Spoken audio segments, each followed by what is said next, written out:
ബക്രീദ്, ഈദുൽ അസ്ഹ അല്ലെങ്കിൽ നമ്മൾ പറയുന്ന വലിയ പെരുന്നാൾ, അതിന് ബലിയർപ്പിക്കുന്ന മൃഗത്തിന്റെ മാംസം ഇതര സമുദായത്തിലെ ആളുകൾക്ക് കൊടുക്കാൻ പാടില്ല എന്ന് മതപണ്ഡിതന്മാർ ഈ അടുത്തായി പറഞ്ഞു തുടങ്ങിയിട്ടുണ്ട്.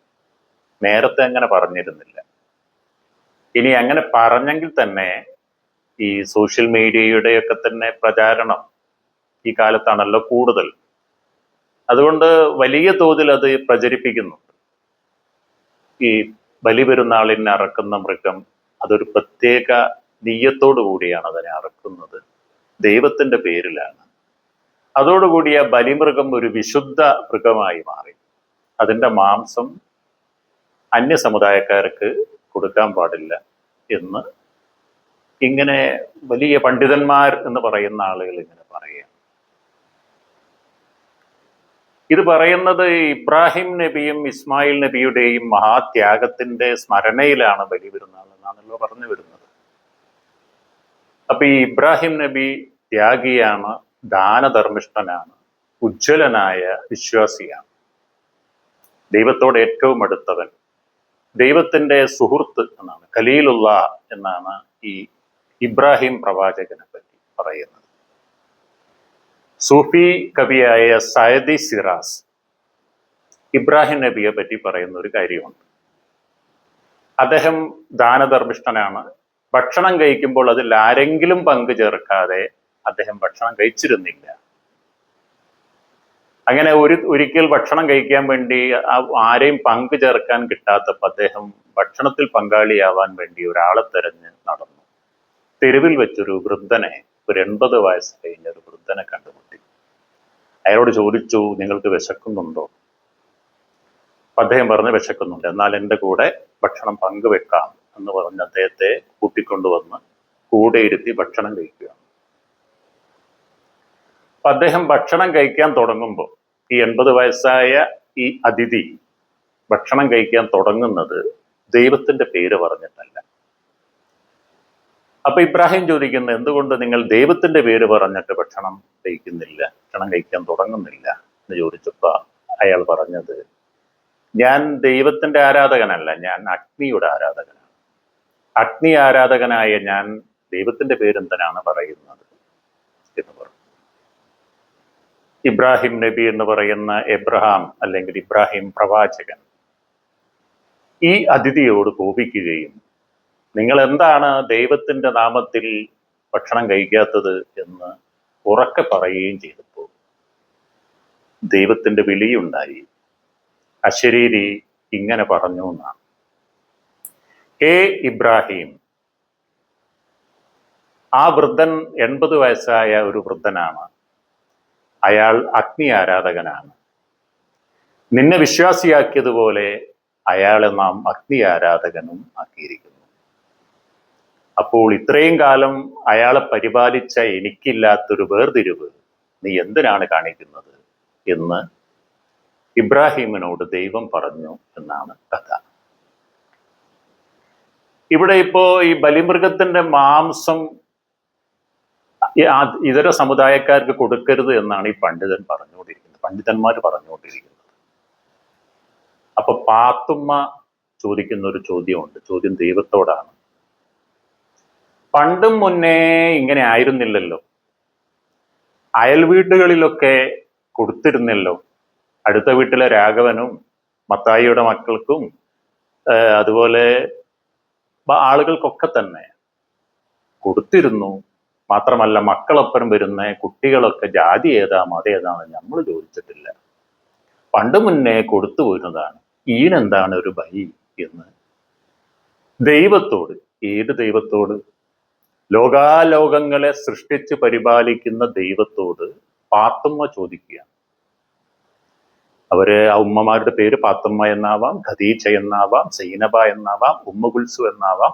ഏതായാലും വീട്ടിൽ വിശേഷപ്പെട്ട എന്തെങ്കിലും ഉണ്ടാക്കിയാൽ അയൽ വീടുകളിൽ കൊടുക്കാതെ ഭക്ഷണം കഴിച്ചിട്ടില്ലാത്ത, അത് അയൽ വീടുമായി പങ്കുവെച്ചുകൊണ്ടിരിക്കുന്ന ഈ പാവപ്പെട്ട ഉമ്മമാര്, നിധികളായ ഉമ്മമാര് ദൈവത്തോട് ചോദിക്കുകയാണ്, ദൈവം മുന്നിൽ നിന്ന് മറുപടി പറയില്ല. ദൈവത്തിന് വേണ്ടി മറുപടി പറയുന്നത് പുരോഹിതനാണ്. പുരോഹിതൻ പറഞ്ഞ കാര്യമുണ്ട്.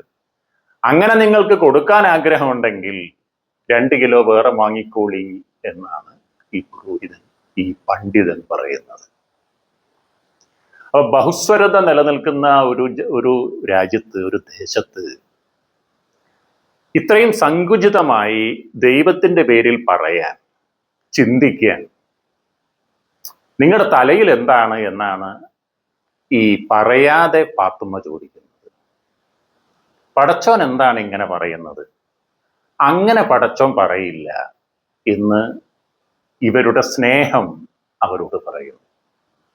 അതുകൊണ്ട് ഇത്തരം പുരോഹിതന്മാർ പറയുന്ന കാര്യമൊന്നും ഗൗനിക്കാതെ, അതൊന്നും കേൾക്കാതെ, അത് ജീവിതത്തിൽ ഒരിക്കലും പ്രാവർത്തികമാക്കാൻ പറ്റിയതല്ല എന്ന് മനസ്സിലാക്കിയിട്ട് പാത്തുമ്മമാര്, ഖദീജമാര്, ഉമ്മ കുൽസുമാര് ഇങ്ങനെ സൽക്കരിച്ചുകൊണ്ടിരിക്കുന്നു, ഭക്ഷണം കൊടുത്തുകൊണ്ടിരിക്കുന്നു.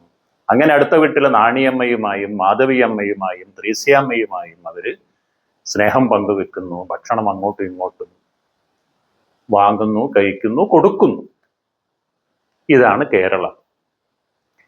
ഈ കേരളത്തെ ഇങ്ങനെ അല്ല എന്ന് പറയാൻ വേണ്ടിയിട്ട് കേരള സ്റ്റോറി പടച്ചുവിടുന്നവർക്ക് ഒരു മെറ്റീരിയലായി ഇത്തരം ചില പണ്ഡിതന്മാരുടെ ഫത്വകൾ, പ്രസ്താവനകൾ ഇങ്ങനെ യൂട്യൂബിൽ കിട്ടും ഇഷ്ടം പോലെ. ഇതൊക്കെ ഉത്തരേന്ത്യയിലും മറ്റും പ്രചരിപ്പിക്കുമ്പോൾ അവർക്ക് പറയാൻ പറ്റും, കണ്ടോ, മുസ്ലിം ജനവിഭാഗം അവര് ഇതര മതസ്ഥരുമായി, ഇതര സമുദായങ്ങളുമായി അടുക്കാത്ത ഒരു കൂട്ടരാണ് എന്ന് കാണിച്ചു കൊടുക്കാൻ പറ്റും. അതിനു വേണ്ടിയിട്ട് ഇതിന്റെ ക്ലിപ്സുകൾ ഇങ്ങനെ എല്ലായിടങ്ങളിലും പ്രചരിക്കുന്നുണ്ട്. ഒരു പണ്ഡിതൻ ഏതോ ഒരു വേദിയിൽ പറഞ്ഞതാണെങ്കിലും ചില ഗ്രൂപ്പുകളിൽ, ചില വാട്സാപ്പ് ഗ്രൂപ്പുകളിലൊക്കെ ഇത് നിരന്തരം പ്രചരിപ്പിച്ചുകൊണ്ടിരിക്കുന്നുണ്ട്. അതുപോലുള്ളൊരു വചനമാണ്, ഏതെങ്കിലും ഒരു പെണ്ണ് അത്തറ് പൂശി പുറത്തിറങ്ങിയാൽ അവൾ വ്യഭിചാരിണിയാണെന്ന് നബിയുനാ റസൂലുള്ളാഹി എന്നൊരു മഹാപണ്ഡിതന്റെ വചനമാണ്, പ്രസ്താവനയാണ്. ഇതും വ്യാപകമായി പ്രചരിക്കുന്നുണ്ട്. അപ്പൊ കരുണാവാൻ നബി മുത്തുരത്നമോ എന്ന് നാരായണ ഗുരു ചോദിച്ച ചോദ്യവും മുഹമ്മദ് നബിയെ മുത്തുനബി എന്ന് അഭിസംബോധന ചെയ്യുകയും വിളിക്കുകയും ചെയ്ത് മലയാളികളെ പരിചയപ്പെടുത്തിയ നാരായണ ഗുരുദേവനുള്ള ഈ നാട്ടിൽ മുത്തുനബി ഇങ്ങനെ ഒരു തുർക്കി തൊപ്പിയൊക്കെ വെച്ച് സ്നേഹത്തോടെ പുഞ്ചിരിച്ചുകൊണ്ട് എല്ലാ ആളുകളുടെയും മനസ്സിൽ ഇങ്ങനെ വരുന്നതായിട്ട് അവർ സ്വപ്നം കാണും. കാരണം കേരളത്തിലൂടെ പ്രചരിച്ച ബെയ്ത്തുകളിലൂടെയും മൗലൂദുകളിലൂടെയും മാപ്പിളപ്പാട്ടിലൂടെയും ഒക്കെ തന്നെ മുഹമ്മദ് നബി സ്നേഹസ്വരൂപനായി ഇങ്ങനെ മുന്നിൽ വന്ന് നിൽക്കുന്നതാണ്. ഈ പ്രവാചകൻ മുഹമ്മദ് നബിയെയാണ് ഈ പണ്ഡിതൻ ഒരർത്ഥവുമില്ലാതെ അവിവേകമായി സംസാരിക്കുന്ന ഒരാളെ പോലെ, ഏതെങ്കിലും ഒരു പെണ്ണ് അത്തറ് പൂശി പുറത്തിറങ്ങിയാൽ അവൾ വ്യഭിചാരത്തിന് പോവുകയാണ് എന്ന് നബി പറഞ്ഞിരിക്കുന്നു എന്ന് പറയുന്നത്. നബി അങ്ങനെ പറയാൻ സാധ്യതയില്ല എന്നും, ഇനി ഏതെങ്കിലും ഹദീസ് ആരെങ്കിലും തെറ്റായി പറഞ്ഞിട്ട് സന്ദർഭം കിട്ടുന്ന സമയത്ത് സ്ത്രീകളെ ഒറ്റപ്പെടുത്താൻ വേണ്ടിയിട്ട് സ്ത്രീകൾ പുറത്തിറങ്ങുന്നത്, സ്ത്രീകൾ പുരോഗമിക്കുന്നത്, അവരെ തെരഞ്ഞെടുപ്പിന് മത്സരിക്കുന്നതൊക്കെ തന്നെ കണ്ടുകൂടാത്ത പുരോഹിതന്മാർ പറഞ്ഞതായിരിക്കാം ഇത് എന്ന് മുസ്ലിം സാമാന്യ ജനത മനസ്സിലാക്കുന്നുണ്ട്. അതുകൊണ്ട് ആരും അത്തറ് പൂശാതെ പുറത്തിറങ്ങുകയോ വസ്ത്രം ധരിക്കാതെ പുറത്തിറങ്ങുകയോ സ്ത്രീകള് ജോലിക്ക് പോകാതിരിക്കുകയോ ഒന്നും ചെയ്യുന്നില്ല. അവർ പോകുന്നു, പുരോഹിതൻ ഇങ്ങനെ പറഞ്ഞുകൊണ്ട് ധരിക്കുന്നു. അതുകൊണ്ട് ഇത്തരം ജൽപ്പനങ്ങളൊന്നും കേട്ട് ജീവിക്കുന്നവരല്ല, അതനുസരിക്കുന്നവരല്ല മതവിശ്വാസികൾ. മതവിശ്വാസം എന്ന് പറഞ്ഞാൽ അവര് ആചാരത്തിന്റെ ഭാഗമായി അത് ചെയ്യുന്നുണ്ട്. നന്മ ചെയ്യണം, എല്ലാ മനുഷ്യരോടും സ്നേഹത്തോടു കൂടി നിൽക്കണം എന്നൊക്കെ തന്നെ ആയിരിക്കും ഖുറാനും ഹദീസും ഒക്കെ പറഞ്ഞിരിക്കുക. അതിൽ അധികമായി അത് വായിച്ച് അതിൽ അങ്ങനെയുണ്ടോ ഇങ്ങനെയുണ്ടോ എന്നൊക്കെ ഒന്ന് പരിശോധിച്ച് നടക്കുന്ന ആളുകളല്ല കേരളത്തിലുള്ള മനുഷ്യന്മാര്. അവര് പരസ്പരം സ്നേഹിക്കുന്നു, തൊഴിലെടുക്കുന്നിടത്ത് അന്യോന്യം സ്നേഹം പങ്കിടുന്നു, കല്യാണം മറ്റു കാര്യങ്ങളൊക്കെ വരുമ്പോൾ, അസുഖമൊക്കെ വരുമ്പോൾ പരസ്പരം സഹായിച്ചുകൊണ്ട് ജീവിക്കുന്നു. അതിൻ്റെ ഇടയിൽ കയറിയിട്ട് ഈ പുരോഹിതന്മാർ വേർതിരിക്കാൻ വേണ്ടിയിട്ട് ഈ മാതിരി കാര്യങ്ങൾ പറഞ്ഞുകൊണ്ടും ഇരിക്കുന്നു. ഇതൊന്നും തന്നെ ആളുകൾ ആ അർത്ഥത്തിൽ പൂർണ്ണമായി എടുക്കുന്നില്ല. പക്ഷേ ഇത് കേരള സ്റ്റോറി ചമയ്ക്കുന്നവർക്ക്, അതായത് മുസ്ലിം ജനവിഭാഗത്തെയും ന്യൂനപക്ഷത്തെയും അപരവൽക്കരിക്കാൻ വേണ്ടി ശ്രമിക്കുന്നവർക്ക് അവരെ കയ്യിൽ കിട്ടുന്ന നല്ല ആയുധമാണ്, നല്ല മെറ്റീരിയലാണ് ഇത്തരം പണ്ഡിതന്മാരുടെ. ഇവരെന്തിൻ്റെ പണ്ഡിതന്മാരാണ് എന്നത് നമ്മൾ ആലോചിക്കേണ്ടതാണ്. മതപണ്ഡിതന്മാരെന്ന് പറയുന്നു. മതപണ്ഡിതന്മാർ മനുഷ്യരെ പരസ്പരം സ്നേഹിക്കാൻ വേണ്ടി പറഞ്ഞു കൊടുക്കേണ്ടവരാണ്. അവര് വയറ്റുപിഴപ്പിന് വേണ്ടിയിട്ട് ചില കാര്യങ്ങൾ പറയുന്നു. അതുകൊണ്ട് വിശ്വാസികളോട് നമ്മൾ ചോദിച്ചാൽ അവർ പറയും അതാ മുസ്ലിയാര് പണ്ഡിതൻ അങ്ങനെ പറയാണ്, അതിലൊന്നും വലിയ കാര്യമില്ല, അതൊക്കെ അയാൾക്ക് പണം കിട്ടാൻ വേണ്ടി അയാൾ പറയുന്ന കാര്യമാണ് എന്നാണ്. അപ്പൊ ഈ പണ്ഡിതന്മാർ ആലോചിക്കേണ്ട ഒരു കാര്യമുണ്ട്. ഇത് നമ്മുടെ വർത്തമാനകാലത്ത് ഇതുപോലെയുള്ള ഒരു അവസ്ഥയിൽ, പ്രത്യേകിച്ചും ഈ ന്യൂനപക്ഷങ്ങളെ അപരവൽക്കരിക്കപ്പെടുന്ന, ഒറ്റപ്പെടുത്തിക്കൊണ്ടിരിക്കുന്ന ഒരു സാഹചര്യത്തിൽ ഇത്തരം വാക്കുകൾ പ്രയോഗിക്കരുത് എന്നുള്ള കാര്യം അവരാലോചിക്കേണ്ടതാണ്. നിങ്ങളുടെ കുടുംബത്തിലെ ഒരു സ്ത്രീക്ക്, നിങ്ങളുടെ ഭാര്യയ്ക്കോ സഹോദരിക്കോ ഗൈനോക്കോളജിക്കൽ ആയിട്ടുള്ള പ്രസവ സംബന്ധമായ എന്തെങ്കിലും രോഗം വരികയാണെങ്കിൽ, പ്രശ്നം വരികയാണെങ്കിൽ നിങ്ങൾ ഡോക്ടറെ കാണിക്കേണ്ടത് മുസ്ലിമത്തായ ഡോക്ടറെയാണ് എന്നൊരു മഹാപണ്ഡിതൻ സ്റ്റേജിൽ കയറി വിളിച്ചു പറഞ്ഞിട്ട് എല്ലാവരും മുസ്ലിമത്തായ ഡോക്ടറെ മാത്രം നോക്കിയിട്ട് ആശുപത്രി പോവുകയല്ല. നല്ല വിദഗ്ധരായ ഡോക്ടർമാർ, അത് ആണാവട്ടെ പെണ്ണാവട്ടെ ഹിന്ദു ആവട്ടെ മുസ്ലിം ആവട്ടെ, വിദഗ്ധരായ ഡോക്ടറെ അടുത്തേക്കാണ് ആളുകൾ പോകുന്നത്. അതുകൊണ്ട് ഇത്തരം ജൽപ്പനങ്ങളൊന്നും തന്നെ ജനതയെ നയിക്കുന്നില്ല എന്നത് വളരെ സത്യമാണ്. അതുപോലെ നാളിതുവരെയായി ആഘോഷങ്ങൾ പരസ്പരം ആഘോഷിക്കുന്ന ജനതയാണ് കേരള ജനത. ഓണമാവട്ടെ, ക്രിസ്മസ് ആവട്ടെ, പെരുന്നാളാവട്ടെ, വിഷു ആവട്ടെ, ഒക്കെ തന്നെ എല്ലാവരും കൂടി ആഘോഷിക്കും. എന്ന് വെച്ചാൽ വിഷുവിൻ്റെ അന്ന് ഭക്ഷണം ഒരു വീട്ടിലുണ്ടാക്കുന്നു, അത് ഇപ്പുറത്തുള്ള എല്ലാ വീടുകളിലും കൊടുക്കുന്നു. പെരുന്നാളിന് ഭക്ഷണം ഉണ്ടാക്കുന്നു, തിരിച്ചു കൊടുക്കുന്നു. ക്രിസ്തുമസ് എല്ലാവരും കൂടി ഒന്നിച്ച് ആഘോഷിക്കുന്നു. അതിൻ്റെ കരോളിലൊക്കെ തന്നെ പങ്കെടുക്കുന്നില്ലെങ്കിലും കാണാനും അതിന് പിന്തുണ, അതിന് ആശംസകൾ അർപ്പിക്കാനും ക്രിസ്തുമസ് മരങ്ങൾ ഉണ്ടാക്കാനും ഒക്കെ തന്നെ എല്ലാവരും തയ്യാറാകും. ക്രിസ്തുമസ് അപ്പൂപ്പൻ വരുമ്പോൾ അതെല്ലാവരെയും അനുഗ്രഹിക്കുന്നു എന്നൊക്കെയാണ് കേരളക്കാർ ജീവിച്ചു പോകുന്നത്. ഈ രീതിയിലാണ് കേരള ജനത ജീവിച്ചു പോകുന്നത്. അതിൻ്റെ ഇടയിലാണ് ഓണവും വിഷുവും ക്രിസ്തുമസും ഒന്നും തന്നെ മുസ്ലിങ്ങൾ ആ ആഘോഷത്തിൽ പങ്കെടുക്കാൻ പാടില്ല, അത് ശിർക്കാണ് എന്ന വലിയൊരു പ്രസ്താവന, ഒരു ഫത്വ പുതിയ മുജാഹിദ് പണ്ഡിതന്മാർ ഇറക്കുന്നത്. അപ്പൊ മഹാപണ്ഡിതൻ ഇതിന് കാരണവും പറയുന്നുണ്ട്. ഇത് ശിർക്കാണ്. എന്താന്ന് വെച്ചാൽ ക്രിസ്തുമസും വിഷുവും ഓണവും ഒക്കെ തന്നെ അതാ വേറെ മതങ്ങളുടെ ആചാരങ്ങളാണല്ലോ. അവർ വേറെ മതത്തെ, വേറെ ദൈവത്തെയാണല്ലോ അവർ ആരാധിക്കുന്നത്. അതുകൊണ്ട് അവരുടേതായ പ്രാർത്ഥനയോടുകൂടി ഉണ്ടാക്കിയിട്ടുള്ള ഭക്ഷണം നമുക്ക് കഴിക്കാൻ പാടില്ല എന്നാണ് ഈ മഹാപണ്ഡിതൻ പറയുന്നത്. അപ്പോഴും പാത്തുമ്മക്ക് ചോദ്യമുണ്ട്, അല്ലയോ മഹാപണ്ഡിത, എവിടെ നിന്നാണ് അരി വരുന്നത്, എവിടെ നിന്നാണ് ഗോതമ്പ് വരുന്നത്, എവിടെ നിന്നാണ് മല്ലി വരുന്നത്, എവിടെ നിന്നാണ് മീൻ വരുന്നത്?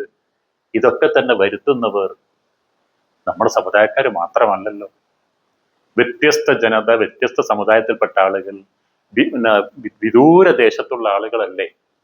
അവർ മണ്ണിൽ അരി നെല്ല് വിതയ്ക്കുമ്പോൾ, നെല്ലിന് വിത്തിടുമ്പോൾ, ഗോതമ്പ് വിതയ്ക്കുമ്പോൾ, മണ്ണ് ഉഴുതുമറിക്കുമ്പോൾ പ്രാർത്ഥന ചൊല്ലാറില്ലേ?